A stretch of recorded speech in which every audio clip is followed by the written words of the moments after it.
नमस्कार दोस्तों, मैं आप लोगों को सोना बनाने का प्राचीन प्रयोग बताने जा रहा हूं। अपने इस प्रयोग में मैं आपको सीधा प्रयोग बताऊंगा कि सोना कैसे बनाना है, कौन सी सामग्री लेनी है और उस काल में सोना बनाने की विद्या कैसी थी और लोग जो है कैसे उस काल में सोना बड़े आसानी से बना लेते थे। पूरी जानकारी दूंगा अपने इस वीडियो में और आपका ज़्यादा समय नहीं लूँगा और बहुत ही जल्दी अपनी बात को मैं ख़त्म करूंगा। तो दोस्तों चलिए मैं आपको बताता हूं सोना बनाने का प्राचीन प्रयोग। तो अगर आपने सबसे पहले हमारे चैनल को सब्सक्राइब नहीं किया है तो पहले चैनल को सब्सक्राइब कर लीजिए और घंटी को भी सही प्रकार से दबा लीजिए ताकि आप सभी हमसे जुड़ जाएं और जब भी कोई वीडियो लेकर आएँ उसका संकेत मिल जाए। और वीडियो को लाइक कर लीजिए सही प्रकार से।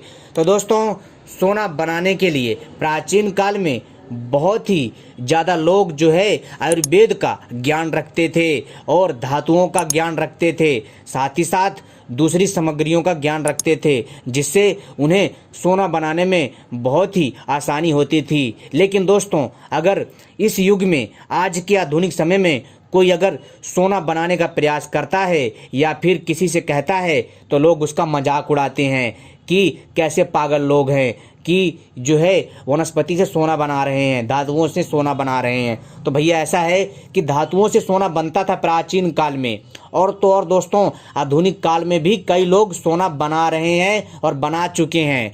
तो दोस्तों ये था उन लोगों के लिए जवाब, ठीक है। तो दोस्तों अब हम आपको बताते हैं प्रयोग सोना बनाने का, कौन सी सामग्री लगनी है, किन बातों का ध्यान रखना है, जो कि बहुत ही आसान है। अगर दोस्तों आप लोगों में से कोई भी व्यक्ति अगर सफल हो जाता है तो दोस्तों इससे बढ़कर हमारे लिए खुशी की बात क्या होगी, क्योंकि दोस्तों यह एक शोध का रिसर्च का विषय है कि औषधियों के माध्यम से किस प्रकार से सोना बनता है।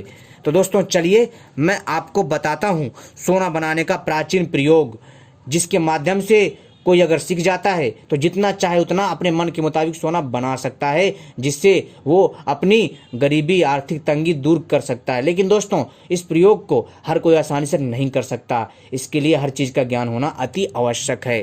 तो दोस्तों सोना बनाने के लिए कौन सी सामग्री लगनी है ध्यान से सुनिएगा और वीडियो को पूरा देखिएगा। अगर आप सोना बनाना सीखना चाहते हैं, अगर आप सोना बनाने की प्राचीन विद्या को और प्राचीन क्रिया को जानना चाहते हैं तो इस वीडियो को पूरा आखिरी तक देखिएगा, तभी आपको समझ में आएगा। तो दोस्तों सोना बनाने की सामग्री इस प्रकार से है। आपको सबसे पहले यमक क्षार, नीला थोथा, कसीम, सर्जी खार, सेंधा नमक, इन दोस्तों आपको क्या करना है कि इन पांचों को बराबर बराबर मात्रा में मिला करके पीस लीजिए। दोबारा से नाम बता देता हूँ, यमक क्षार, नीला थोथा, कसीस और सर्जी खार और सेंधा नमक, इन पांचों को मिला करके अच्छे से इनको कूट लीजिए। और इसके बाद दोस्तों आपको क्या करना है कि आपको नींबू के रस में इन्हें घोटना है लगातार कम से कम 2 घंटे तक, ठीक है। और जब आप इन पांचों सामग्री को अच्छे से नींबू के रस में घोट लेंगे तो दोस्तों फिर आपको क्या करना है कि फिर इसमें पारा मिला दें, यानी कि इसमें पारा धातु मिला दें। और जब ये दोनों मिल जाएं तब दोस्तों आपको हरताल का पानी, जी हाँ दोस्तों, तब आपको हरताल का पानी थोड़ा थोड़ा डालकर इसको अग्नि में पकाना है। 4 घंटे पकने के बाद वह पारा शुद्ध सोने में बन जाएगा। जी हाँ दोस्तों, वह पारा शुद्ध सोने में तब्दील हो जाएगा, जिससे दोस्तों आपको लगेगा जैसे कोई अचानक से चमत्कार हो गया हो। दोस्तों यह एक रासायनिक क्रिया है। जी हाँ दोस्तों, यह एक रसायन शास्त्र का पार्ट है, रसायन शास्त्र का हिस्सा है। जो लोग समझ गए तो दोस्तों वो लोग मजाक नहीं उड़ाते हैं, क्योंकि दोस्तों रसायन शास्त्र में खोज करना और उस पर रिसर्च करना या फिर उसको दोस्तों साकार रूप में परिवर्तित करना अपने आप में बहुत ही मुश्किल कार्य है, लेकिन असंभव नहीं है। जी हाँ दोस्तों, आपने देखा होगा कि जो वैज्ञानिक वर्ग है वो लगातार शोध रिसर्च करता रहता है, जिसके बाद उसको दोस्तों समय आने पर उसका फल अवश्य मिलता है, उसका परिणाम उसे अवश्य मिलता है। इसी प्रकार दोस्तों कोई भी मनुष्य अगर चाह ले कि उसे इन औषधियों के माध्यम से सोना बनाना है तो बनाना है, वो जरूर बना सकेगा अगर वो प्रयास करता है। तो दोस्तों हमारे चैनल का मेन मकसद है आपको जानकारी देना, ठीक है। और हमारी ये कतई जिम्मेदारी नहीं है कि आप अगर सोना बना पाते हैं तो ठीक है, अगर आप सोना नहीं बना पाते हैं तो भी ठीक है।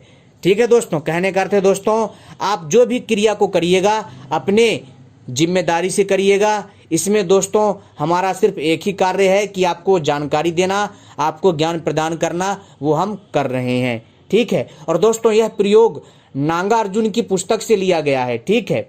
और नागार्जुन जी एक बहुत बड़े रसायन शास्त्र थे, एक बहुत बड़े आयुर्वेद के ज्ञाता थे, जिन्होंने रसायन शास्त्र के द्वारा इस प्रकार से अनेकों प्रकार के रसायन बनाए।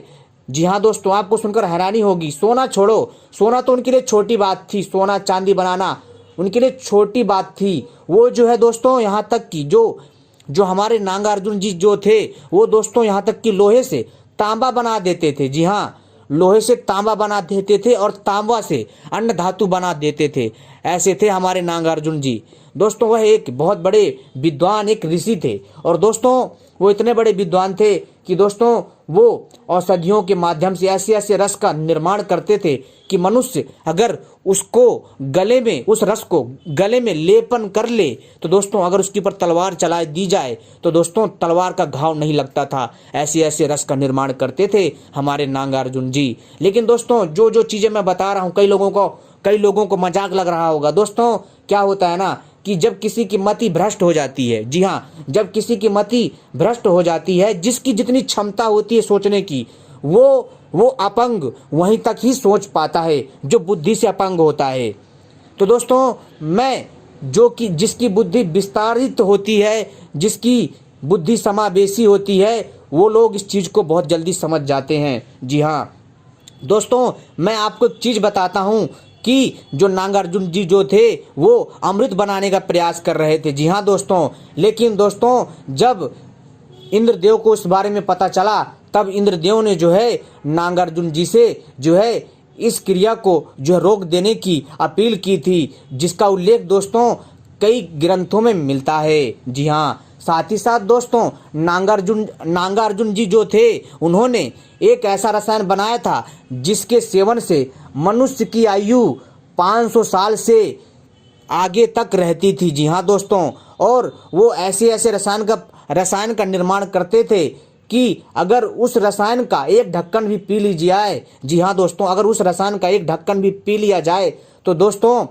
वो मनुष्य जो है बिना खाए पिए 1 से 2 महीना तक रह सकता था, यहाँ तक कि 6 महीना तक भूखा रह सकता था। ऐसे ऐसे रसायन का निर्माण किया जा सकता था। लेकिन बहुत सारे जो उस काल की जो लोग थे इस विद्या को जानते थे, किंतु समय के अभाव में और लगातार इस भारत पर आक्रमण होते रहे और यहाँ के कई लोग इस विद्या को भूलते गए।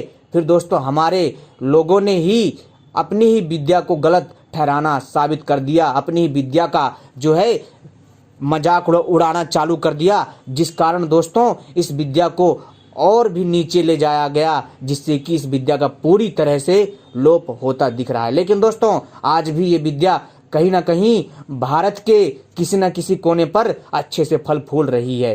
तो खैर दोस्तों, मेरा मकसद था आपको जानकारी देना, मैंने आपको जानकारी दे दी है, बाकी आपके ऊपर है, चाहे विश्वास करो चाहे ना करो। मेरा मकसद था आपको जानकारी देना, अगर आप इसको करते हैं वो आपके ऊपर है, चाहे आपको लाभ मिले चाहे हानि मिले। मेरा मकसद था आपको जानकारी देना, अब आपके ऊपर है, विश्वास करो चाहे ना करो। ठीक है, अपनी तो भैया एक ही भावना है कि लोगों को जानकारी दी जाए ताकि लोगों को पता चले कि कभी ऐसा भी ज्ञान होता था। आपने वीडियो देखी, आप लोगों का बहुत बहुत हृदय से धन्यवाद करता हूँ।